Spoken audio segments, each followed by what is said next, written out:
Hai Smart People, selamat berjumpa kembali di channel Guru Sekolahan Non Normal. Pada kesempatan ini, kita akan belajar bagaimana menganalisis kebahasaan dan menyusun teks cerita sejarah pribadi.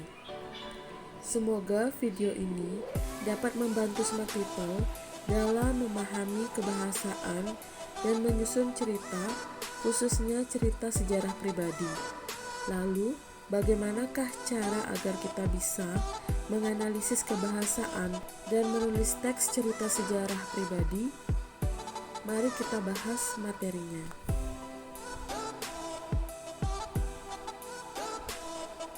Ciri kebahasaan teks cerita sejarah. Setelah paham tentang struktur dan isi teks cerita sejarah, tentu Smart People perlu mengetahui ciri kebahasaan teks cerita sejarah, bukan? Adapun kebahasaan teks cerita sejarah tersebut adalah: yang pertama, kata ganti orang ketiga. Penulis memosisikan dirinya berada di luar cerita dan mengisahkan orang lain di dalam cerita. Nah, kata ganti orang ketiga ini terbagi menjadi dua, yaitu yang pertama, tunggal, menggunakan kata ganti ia, beliau, dia, dan nya. Kemudian yang kedua, jamak, menggunakan kata ganti mereka. Selain itu, di dalam teks cerita sejarah, kata ganti orang ketiga bisa juga berupa nama orang atau nama tokoh. Yang kedua, keterangan waktu atau masa lampau. Keterangan waktu merupakan keterangan yang menjelaskan kapan peristiwa berlangsung. Biasanya menunjukkan masa lampau.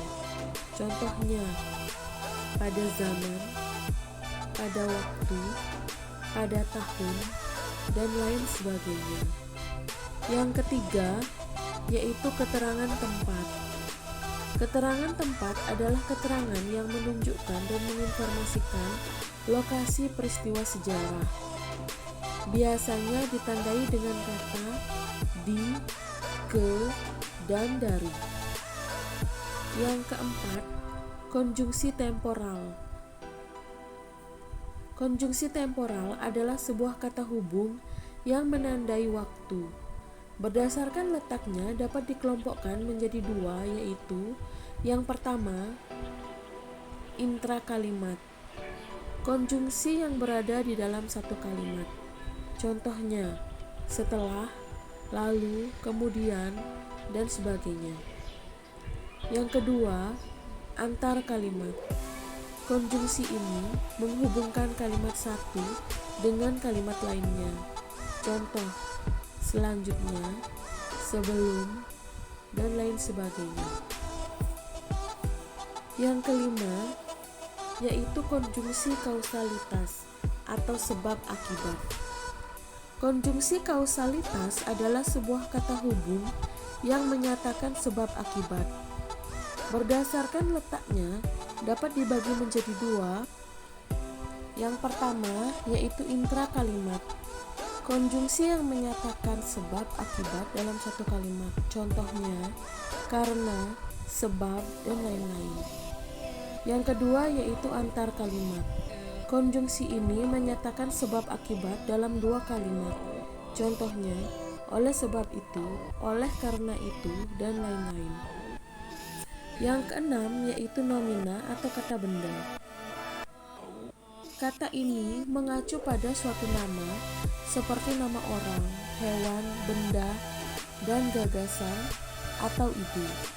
Nomina terbagi menjadi tiga, yaitu yang pertama, nomina modikatif. Rumusnya yaitu unsur inti ditambah pewakas. Contohnya, hari Rabu, bulan Januari, dan lain-lain. Yang kedua, yaitu nomina koordinatif atau semua inti. Contohnya, sandang pangan, hak kewajiban, tanah air, dan lain-lain. Yang ketiga yaitu nomina apositif atau keterangan. Contohnya, Raja Majapahit, Raden Wijaya, Presiden Jokowi, dan lain-lain. Yang ketujuh yaitu verba. Verba merupakan kata yang menunjukkan tindakan. Biasanya ditandai oleh imbuhan nu, ber, ter, di, mekan, berkan, dikan, dan lain-lain.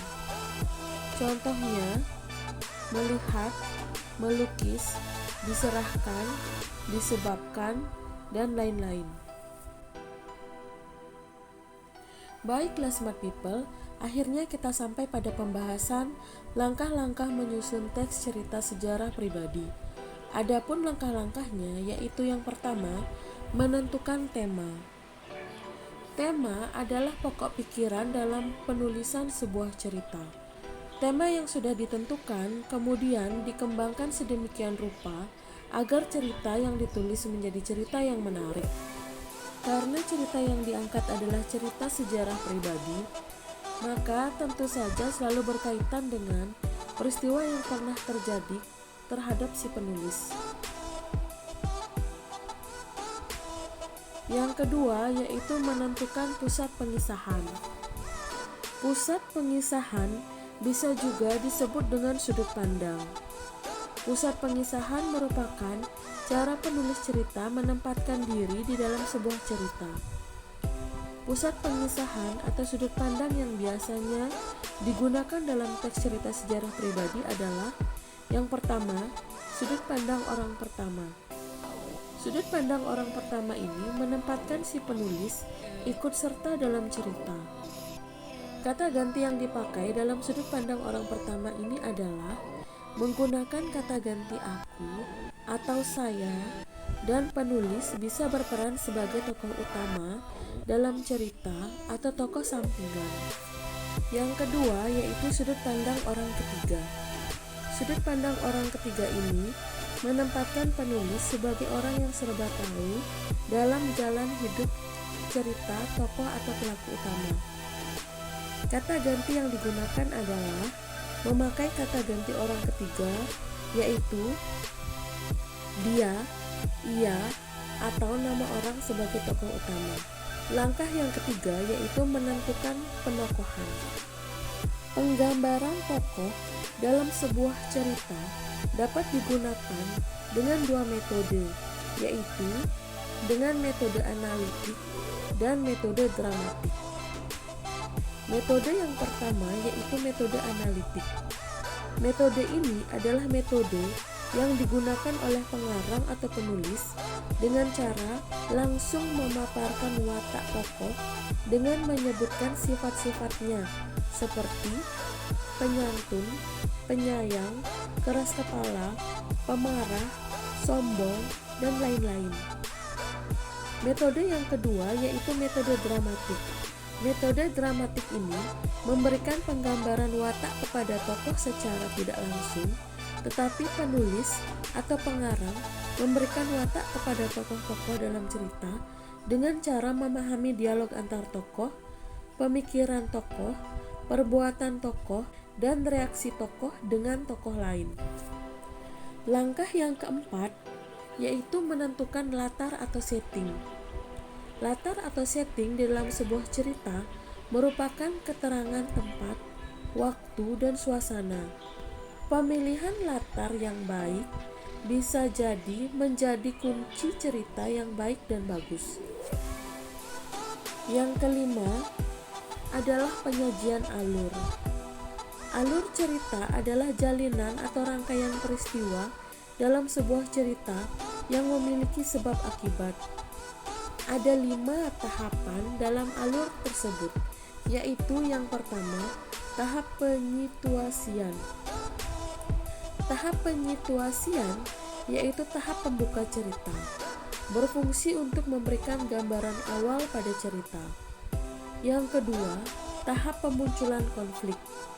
Tahap ini adalah tahap awal munculnya konflik. Konflik ini akan berkembang menjadi konflik-konflik pada alur cerita selanjutnya. Yang ketiga, tahap peningkatan konflik. Konflik awal yang dibangun pada tahap sebelumnya semakin berkembang. Peristiwa-peristiwa yang menjadi inti cerita semakin berkembang dan menegangkan.